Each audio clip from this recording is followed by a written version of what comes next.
بسم اللہ الرحمن الرحیم۔ السلام علیکم دوستو ناظرین، ہر شخص چاہتا ہے کہ اسے مرنے کے بعد جنت ملے، دیدار الہی ہو۔ پر ناظرین، اس ویڈیو کے اندر ہم آپ کو یہ بات بتانے والے ہیں کہ اللہ تعالیٰ 4 لوگوں کو کبھی بھی جنت میں نہیں ڈالے گا۔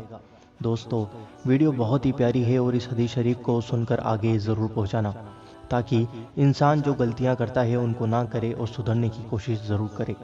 آئیے ناظرین، جانتے ہیں اللہ 4 لوگوں کو کبھی جنت میں نہیں ڈالے گا۔ حضرت ابو ہریرہ رضی اللہ تعالی عنہ اس حدیث کے راوی ہیں۔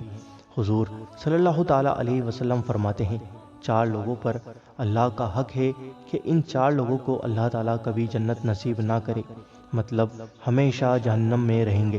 پہلا، شراب پینے والا، جو لوگ شراب پیتے ہیں اور شراب کے عادی ہیں۔ دوسرا، سود کھانے والا، جو لوگ سود کھاتے ہیں۔ تیسرا، یتیم کا ناحق مال لینے والا۔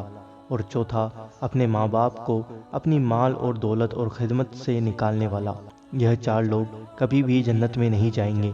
اللہ تعالیٰ ان 4 لوگوں کو ہمیشہ جہنم میں رکھے گا اور جہنم کا عذاب ان پر ہمیشہ ہوتا رہے گا، اور یہ لوگ ہمیشہ دکھ اور تکلیف میں رہیں گے، دنیا میں بھی اور آخرت میں بھی۔ دوستو، مجھے امید ہے کہ آپ کو یہ چھوٹی سی ویڈیو پسند آئی ہوگی۔ اس ویڈیو کو لائک ضرور کرنا اور اس ویڈیو کو دل کھول کر زیادہ سے زیادہ آگے ضرور شیئر کرنا۔ اور ابھی تک آپ نے ہمارے چینل اللہ دین کو سبسکرائب نہیں کرا تو جلدی سے سبسکرائب کر دیں، کیونکہ ہم آپ کے لیے روزانہ ایسی اچھی ویڈیوز لاتے رہتے ہیں۔